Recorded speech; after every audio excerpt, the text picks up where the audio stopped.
Assalamualaikum warahmatullahi wabarakatuh. Salam Om Swastiastu, Namo Buddhaya, salam sejahtera, salam bajikan bagi kita semua, Rahayu. Terima kasih. Hari ini kita akan membahas satu materi tambahan dalam keamanan sistem informasi. Oke, kita bahas ya. Jadi untuk yang sesi 6 ini adalah pembahasan mengenai jaringan, nirkabel, dan email.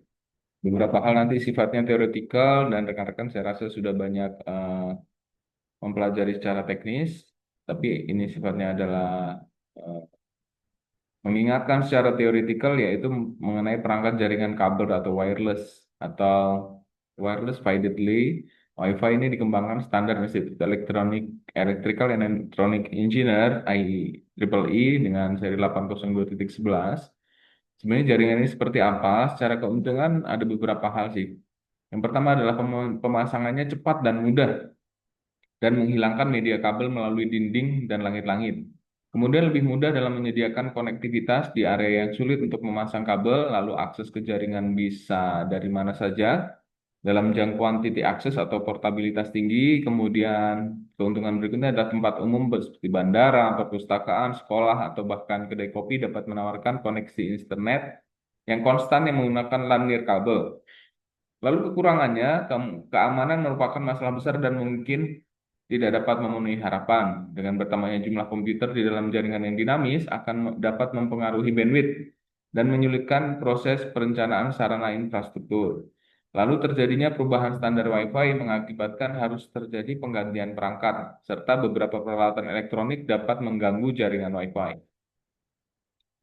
Lalu untuk bagian kedua ada beberapa istilah yang ada pada jaringan nirkabel atau wireless. Yang pertama adalah access point atau IP adalah node pusat dalam implementasi nirkabel 802.11. Kemudian ada BTS atau Base Transceiver Station setara dengan access point pada domain protokol 802.11, namun digunakan oleh operator seluler untuk menyediakan jangkauan sinyal ke perangkat bergerak atau mobile. Lalu ada WLC atau Wireless Controller dalam implementasi jaringan nirkabel pada perusahaan sering digunakan access point dalam jumlah yang besar, bahkan mencapai ratusan atau ribuan unit. Lalu ada Service Safe Identifier atau SSID. SSID komponen yang menunjukkan identitas VLAN. Kemudian ada sel, yang pada dasarnya didefinisikan sebagai suatu wilayah geografis yang dapat dicakup oleh suatu antena, AP atau BTS atau pemancar. Lalu ada channel. Channel sendiri adalah jaringan nirkabel yang dapat dikonfigurasi untuk mendukung beberapa standar 802.11. Kemudian pada jaringan nirkabel tersebut ada beberapa model autentifikasi Wi-Fi. Yang pertama adalah Open Authentication atau autentikasi terbuka. Kemudian ada IF-based 4 way handshake dengan WPA atau slash WPA 2. Kemudian ada autentikasi Wi-Fi menggunakan centralized authentication server. Kemudian ada beberapa tipe enkripsi pada jaringan nirkabel. Jadi yang pertama adalah WIP atau adalah standar keamanan nirkabel lama atau yang paling awal atau asli dan dapat diretas dengan mudah. Kemudian ada LIP atau adalah protokol autentikasi WLAN eksklusif yang dikembangkan oleh Cisco. Kemudian ada TKIP adalah protokol keamanan yang digunakan dalam WPA sebagai pengganti web. Kemudian ada Radius adalah sistem manajemen autentikasi atau otorisasi terpusat. Kemudian WPA juga menggunakan 48 bit seri 4, 32 bit CRC dan enkripsi TKIP untuk keamanan nirkabel. 802.11 adalah standar IEEE yang menentukan mekanisme keamanan jaringan nirkabel untuk seri 802.11. Kemudian ada WPA 2 menggunakan AES atau 128 bit, kemudian CCMP untuk enkripsi untuk data nirkabel. WPA 2 atau Enterprise adalah mengintegrasikan standar IF dengan enkripsi WPA. Kemudian ada AES adalah enkripsi kunci simetris yang digunakan di WPA 2 sebagai pengganti TKIP. Kemudian ada WPA Enterprise yang mengintegrasikan standar IF dengan enkripsi WPA.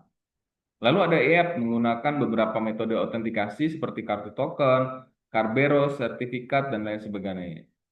Kemudian ada CCMP menggunakan kunci 128 bit dengan vektor inisialisasi 48 bit seri 4 untuk deteksi replay.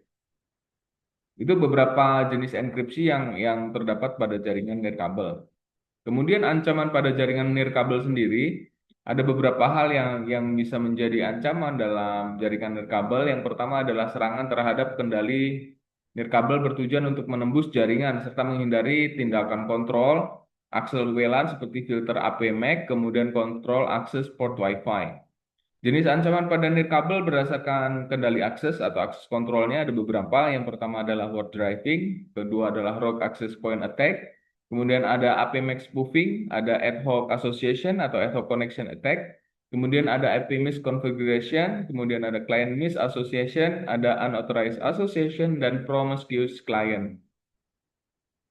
Kemudian ada beberapa lagi yang menjadi serangan terhadap integritas nirkabel. Ini biasanya peretas mengirim pesan untuk mengelabui jaringan nirkabel.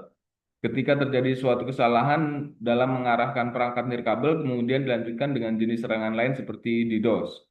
Jenis ancaman pada nirkabel berdasarkan integritasnya ada beberapa. Yang pertama adalah data frame injection, ada WEP injection, ada bit flipping attack, kemudian extensible AP replay, AP misconfiguration, ada data replay, ada reduce replay, ada initialization vector replay attacks, kemudian ada wireless network virus. Kemudian serangan terhadap kerahasiaan nirkabel. Ada beberapa serangan yang mencoba untuk mencegat informasi rahasia yang dikirim melalui perangkat yang terhubung secara nirkabel, baik secara dikirim dalam bentuk teks ataupun dienkripsi oleh protokol Wi-Fi. Ada beberapa jenisnya. Yang pertama adalah eavesdropping, kemudian ada traffic analyze, ada cracking, word equivalency privacy atau WEPK, kemudian ada evil twin AP, ada honeypot access point, ada session hijacking, ada masquerading, kemudian ada man in the middle atau MITM attack. Lalu ancaman pada jaringan nirkabel berikutnya adalah serangan terhadap ketersediaan sarana nirkabel atau denial of service attack yang bertujuan untuk mencegah pengguna yang sah mengakses sumber daya dalam jaringan nirkabel. Jenis ancaman pada nirkabel berdasarkan ketersediaan. Yang pertama ada access point theft, kemudian ada disassociation attack, ada authentication protocol, kemudian ada failure, ada denial of service, ada de-authenticate float, kemudian ada routing attacks, ada beacon float, kemudian ada temporal key integrity protocol, ada TKIP, kemudian ada message integrity check, MIC exploit, kemudian ada power saving attacks, kemudian ada authenticated float, kemudian ada address resolution protocol, ARP chase, poisoning attack. Lalu ancaman berikutnya yaitu pada sistem autentikasi nirkabel. Ini merupakan tujuan serangan autentikasi untuk mencuri identitas klien Wi-Fi, informasi pribadi mereka, kredensial login, dan lain sebagainya, untuk mendapatkan akses tidak sah ke sumber daya jaringan. Beberapa hal yang dilakukan yaitu pencurian aplikasi login ya, aplikasi login theft, ada shared key gasing, kemudian ada pre-shared key, ada PSK cracking, ada domain login cracking. Kemudian ada pencurian identitas juga yang bisa menjadi ancaman tersendiri yaitu identity theft, kemudian ada menebak kata sandi, password speculation, ada VPN login cracking, ada Lightweight Extendable Authentication Protocol, ada lip cracking. Lalu peretasan Bluetooth ini biasanya juga menjadi ancaman tersendiri. Ada blue smacking, yaitu serangan DDoS yang membanjiri perangkat berkemampuan Bluetooth dengan cara-cara acak yang menyebabkan perangkat macet. Kemudian ada blue snarfing, ini pencurian informasi dari perangkat nirkabel melalui koneksi Bluetooth. Ada blue jacking, ini adalah seni mengirimkan seni yang tidak diminta melalui Bluetooth ke perangkat berkemampuan Bluetooth seperti PDA dan ponsel. Ada blue snake, yaitu kode untuk utilitas word driving Bluetooth. Lalu tindakan kriminal dengan email, ada beberapa yang dilakukan oleh beberapa oknum. Yang pertama adalah kejahatan yang dilakukan dengan mengirim email, email spamming, mail bombing, kemudian ada phishing dan sebagainya. Lalu ada kejahatan yang didukung oleh email, ada pelecehan, harassment, bullying, ada pemerasan dunia maya, penipuan identitas, pornografi, dan lain-lain. Lalu penyalahgunaan email, ini ada beberapa hal yang menjadi masalah. Yang pertama adalah meminta tanda tangan atau mark untuk game penipuan, kemudian menghubungi calon korban, kemudian berkomunikasi dengan kaki tangan, kemudian memikat pengguna agar mengunjungi situs web tertentu, dan kemudian memberikan informasi pribadi. Kemudian melecehkan korban, ada juga yang mengirim tuntutan atau ancaman pemerasan. Ini biasanya penyalahgunaan email dari sisi keamanan. Lalu ada investigasi email, ini biasanya dapat kita lihat, dapatkan surat perintah penggeledahan, kemudian dapatkan sedikit demi sedikit gambar informasi tentang sistem email yang digunakan, seperti konfigurasi server email, enkripsi yang digunakan, lalu periksa header email, kemudian analisis email, lacak asal email, lokasi IP address, kemudian dapatkan arsip email melalui histori, cookies, dan tem yang tersimpan di program email online. Lalu memilihkan email yang dihapus. Ini gunakan tools seperti Installer Phoenix Delete Email Recovery. Terima kasih banyak untuk sesi kali ini. Semoga menjadi pembelajaran kita bersama. Terima kasih. Saya Ari. Wabillahi taufiq wal hidayah. Wassalamualaikum warahmatullahi wabarakatuh.